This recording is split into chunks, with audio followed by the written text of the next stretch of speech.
Hi guys, welcome to the Studentship YouTube channel. So today in our chemistry series, we'll be discussing the separation techniques.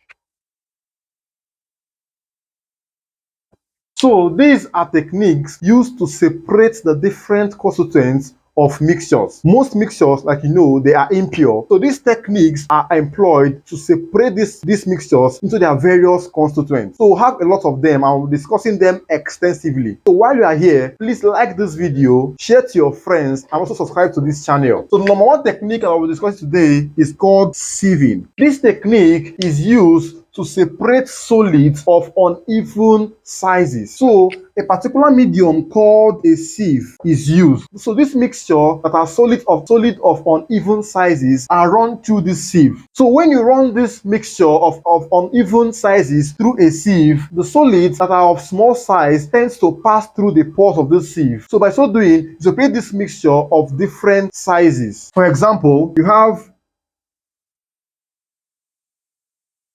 this mixture and this smaller mixture. This is a mixture of solids of uneven sizes. So when you run this particular mixture through a medium called a sieve, the smaller sizes tend to pass through the pore of this sieve. And once the smaller sizes pass through the pore of this sieve, the bigger sizes stay on top of the sieve. So by so doing, you have separated the sizes of this particular solid mixture into an uneven sizes. So the bigger size stays on top, while the smaller size passes through the pore and becomes sieve. So this sieving is employed in major mining industries. So moving forward, the second technique is filtration. Filtration, nice. So in filtration, we employ a medium called a filter paper. This is used to separate insoluble solutes from a solution. So if this is a solution, then you have some solutes on top.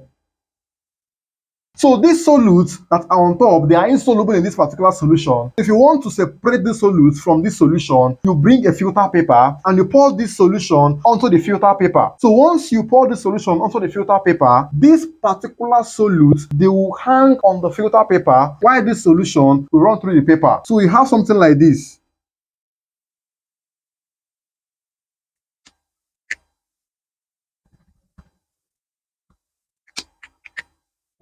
So when you pour this impure solution into a filter paper, these solutes, they will hang on top of this filter paper while the solution is going to pass through this filter paper and enters here. So this solution now forms a filtrate. So by so doing, you have separated the insoluble solute from the solution. Our next technique is called decantation. So in this technique, is used to separate a soluble solute from a solution. So first of all, the solution is allowed to settle. so that the solute can dissolve in the solution. So this is our solution. For example, this is the water. And this water is impure because it has some solute, which if is allowed to settle, the solute settles at the bottom, forming somewhat of a suspension. So once the solution have settled, you can now gently decant. Decantation means you now gently pour out this upper layer of the solvent out, leaving this impure solute to still be in this beaker. So that's what decantation means. Okay, you allow the solution to settle. Once they settle, you now gently pour out this. You now gently pour out this layer of solvent out, leaving the impure solute still in the beaker. Our next technique is evaporation. So evaporation is used to separate a solute from a solution. So this evaporation is mainly employed in the salt industries because a solution of salt is evaporated, and once it is evaporated, it leaves a pure salt to be collected. So what happens here is that the solution is boiled. When you boil the solution, you're going to evaporate the whole solvent, leaving the solute to be in the beaker. So for you to have a solution, for example, you have a salt, which is a solute, plus a solvent. So what happens evaporation is that you boil up the solvent to vaporize it. So once you vaporize the solvent, you now leave a pure salt in the beaker after evaporation. So like I said before, evaporation is chiefly employed in the salt industries as a method of technique to separate salts. So also we have crystallization. So this method is employed also in salt industries, but is employed to salts that decompose on heating. So some salts, once you apply heating to the solution, they tend to decompose. So such salts, we tend to separate them by what? Crystallization. How do you employ this technique? Basically, in a solution, you are going to heat the solution mildly. So once you heat the solution, you then cool. Nice. So first of all, you heat a solution.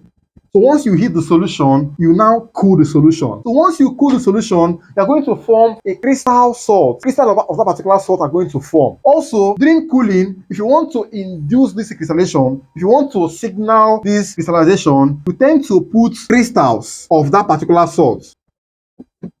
So when you add crystals of that particular salt that you want to form, okay, it is going to induce or it's going to signal this crystallization. Nice. So there are some examples of salts that you can form by this process, which include, example, you have copper 2 tetraoxosulfate 6 pentahydrate. Okay, so most salts formed by this process have what we call water of crystallization. So this salt is called copper 2 tetraoxosulfate 6 pentahydrate. So this pentahydrate is the water of crystallization. Also, you have another salt called copper 2 trioxonitrate 5 trihydrate. So the trihydrate is the water of crystallization. So this is typically employed in companies like drugs and for salt industries. Right. So that's for crystallization.